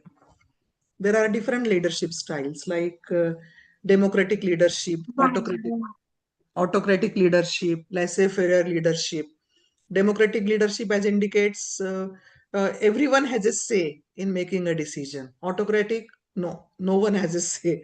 They may say something, but leader will never take that say into consideration. Leader will make a decision on his or her own. Laissez-faire leadership is everyone is given a free hand of making a decision, like democratic leadership, but anyhow, more capable and more independent team players, in case they are available, then only you can go for this free reign leadership. Then there are again various dimensions like strategic leadership. Strategic leadership indicates very strategically through phases you are pursuing the work. Now, again, when I am talking about, these are the three basic leadership styles. And accordingly, these are the various approaches which you can opt. These are not mutually exclusive. There is a overlapping of one on the other. Strategic leadership indicates long-term plan you are making, and accordingly through time-bound goals, systematically, very structured way you are pursuing your goals. Transformational leadership, it is about making a drastic change in whatever you have been doing. Transactional leadership indicates again, there are some do's and don'ts. There are some just things which you do. In case you do this, you will get this. In case you do this, you will have to face this. Like that, some kind of transactions you are making, some rules you are making, and accordingly you are expecting the obedience from the team players. Coaching leadership indicates you train leaders. They create other leaders. They train others, and accordingly, uh, the task is being done. Bureaucratic leadership is strict rules, regulations, no deviation, no place for emotions and feelings, formal rules, formal procedures, and you are required to respect that. Visionary leadership indicates developing a vision, and in the light of that, making everyone inspired and motivated towards doing the right thing for the organization. Pace setting leadership gives some speed for the workers, decides about the pace on the basis of their capability, their competence, and task nature of the task, and accordingly, such kind of leaders, they get the things done at the right time. Situational leaders, they diagnose the situation, accordingly they do whatever needs to be done at that moment. If they require that the task is very complex and people, they are not very competent, they go for autocratic leadership style in that situation. In case they find that the task is comparatively challenging and people, they are very good, they will go for free reign leadership. They will give free hand for their team players and make them just do the experimentation. Let them do the experimentation and develop their confidence. Then along with this, digital leadership, that is again expected from the leaders, knowing about digital capabilities and leading the transformation from traditional to digital. How it has to be done in phases. It has to be done through previously few departments or few sections, they require digitization. Until then, other manual procedures, traditional, conventional kind of workflow, it would continue. And depending upon the situation, making the transformation through phases and through steps. This is to be done by the leaders. Again, for digital leadership, what is required is creation of a digital vision. Then making their team members aware about this action plan, then decide how those digital activities they are required to be covered, and then enhancing the operations in a digital manner. So this is the action plan for the leaders to lead digitally. And with this, we come at the role of teachers in institutional excellence and in contribution towards Vikasit Bharat 2047. Obviously, as I said, many of these things already we have seen. but only for the sake of getting a concrete conclusion. We require some guidelines handy for us, and because of that, once again, I put it up under the heading Role of Teachers in Institutional Excellence or Institutional Development. Institutional excellence, we understand the meaning. Uh, Depends. It depends. Institutional excellence.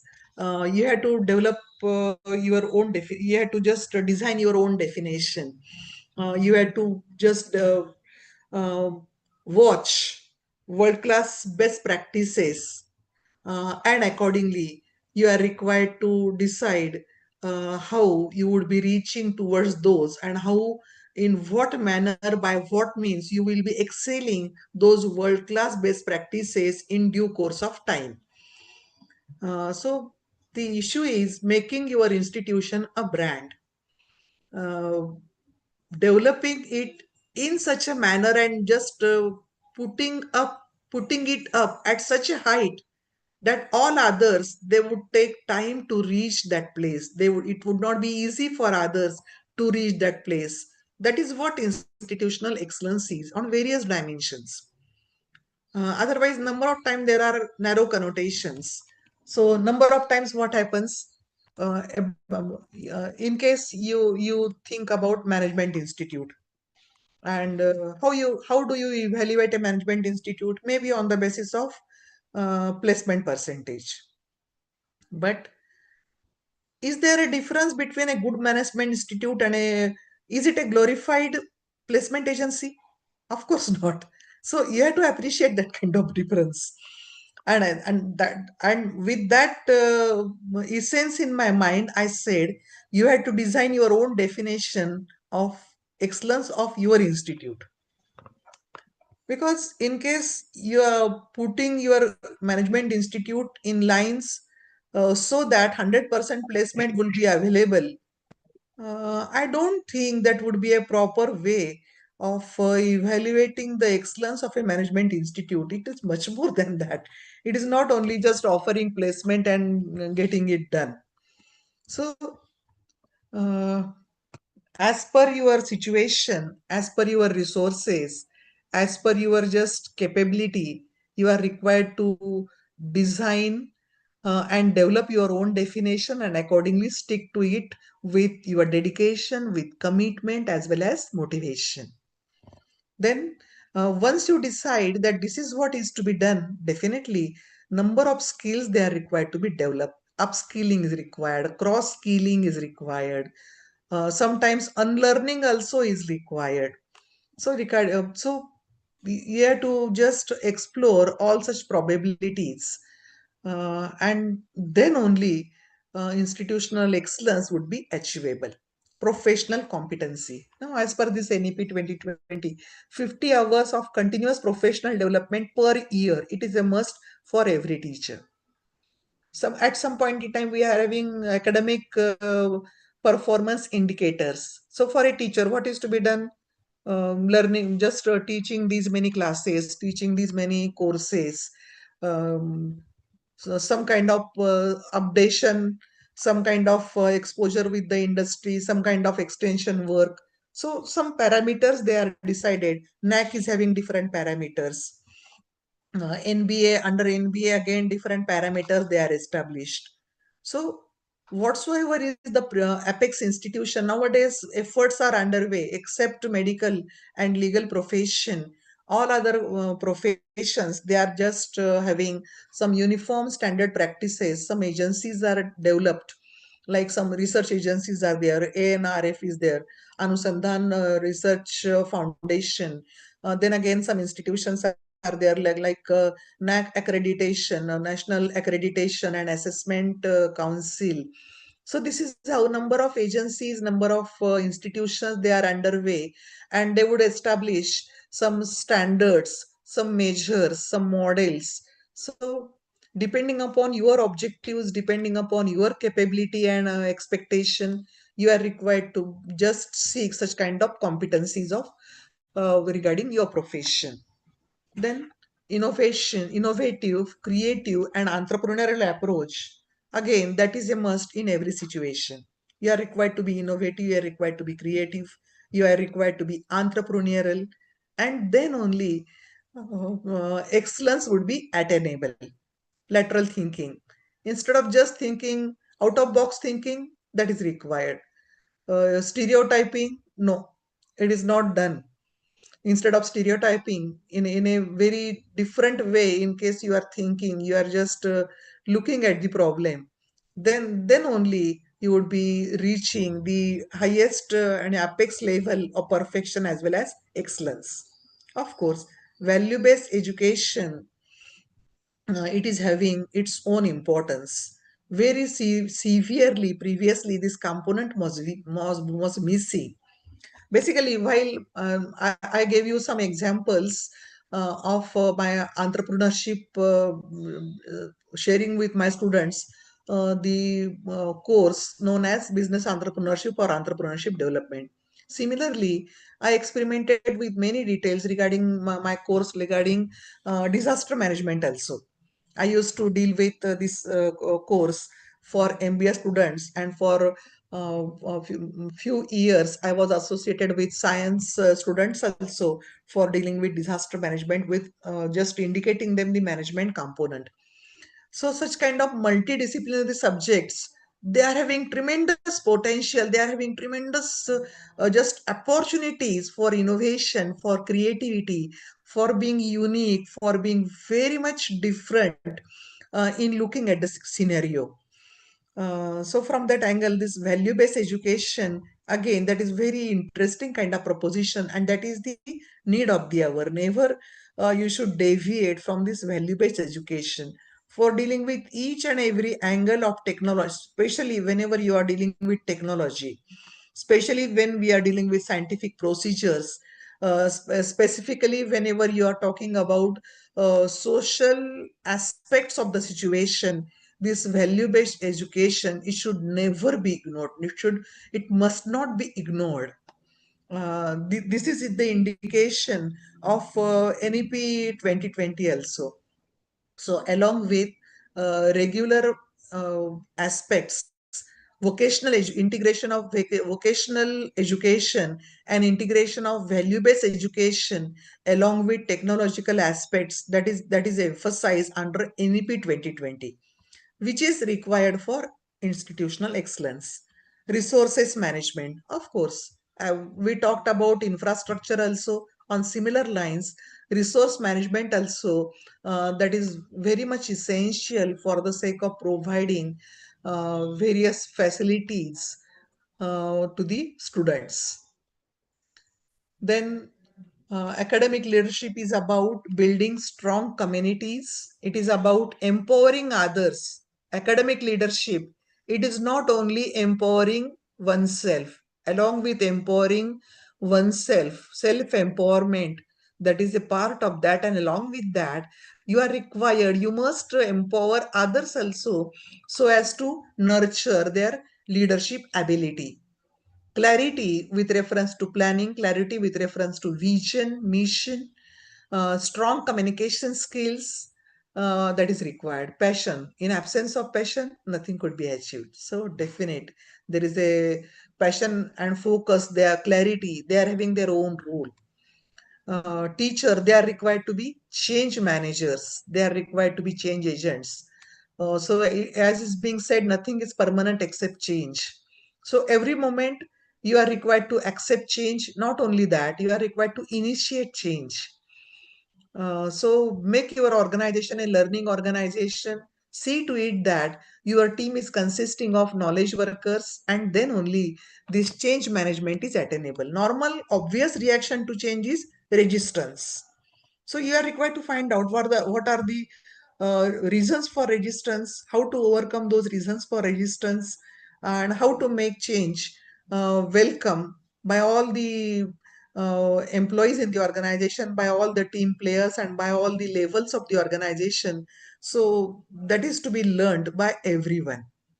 E-governance, that is again a part of the institutional excellence. E-governance, that is must. There are different types of e-governance. They are required to be experimented with. Maybe regarding government to government, maybe government to business, maybe government to employees, maybe government to citizens. There are different dimensions, but anyhow, unless and until you explore different levels of this e-governance, you may not be able to reach the stage of being excellent.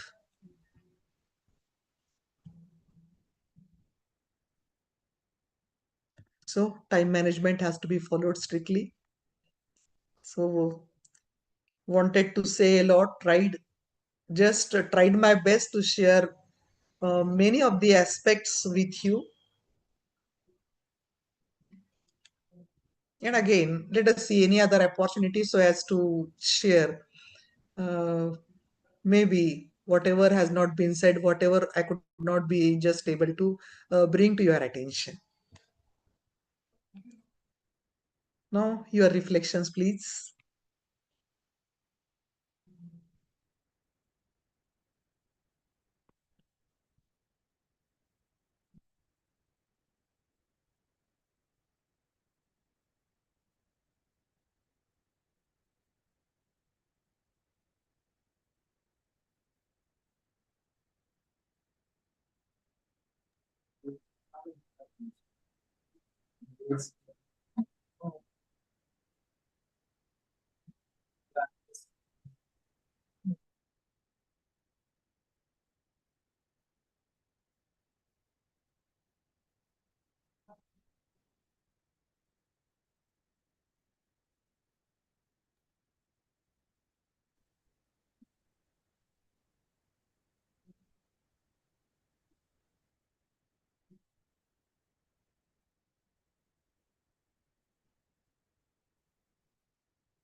Waiting for your opinions, your comments. Yes, ma'am. बहुत ही प्रेरणादायी आपका lecture रहा, जो कि आज के संदर्भ में हम लोगों को सहायक है। और जो भी अभी नए नवनिर्वाचित जो अध्यापक है, उनके लिए बहुत अच्छा प्रेजेंटेशन भी रहा, ताकि वो अपडेट रहे हर तरह से। फिर वो जैसे कि आपने अप्रेजल के बारे में बताया, या फिर अपडेटेड जो नॉलेज है आज के संदर्भ में, वो बहुत अच्छे से बताया मैम। आपका जो भी हम लोगों को प्रेजेंटेशन रहा, बहुत प्रेरणादायी रहा। धन्यवाद। Thank you.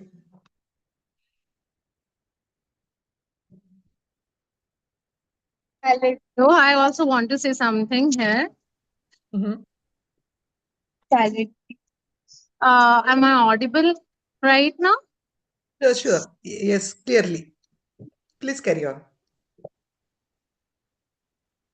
So, dear ma'am, you actually changed the whole concept of the teaching. So we have like, so it's like right now you are telling us that rather going for taking a lecture or a chapter to the class, we actually change the whole perspective of the class teaching. We should understand each and every student. So I extend my heartful gratitude to Mr. Madhuri for gracing us with this her presence today. All of your words and the rich experiences and remarkable journey in the field of management and commerce have truly enlightened us. Your dedication to teaching and research and mentoring has left the mark on each and every mentor and the participant here. I want to thank you for your words, ma'am. Thank you.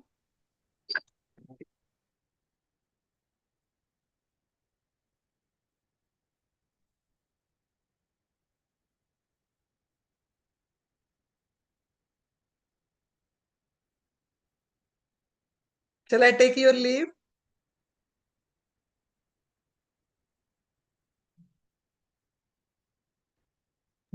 Okay.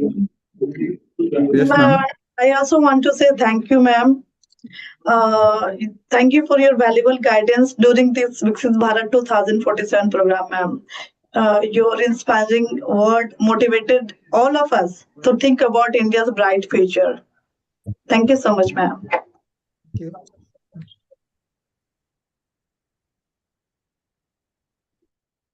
Thank you. Wish you all the best.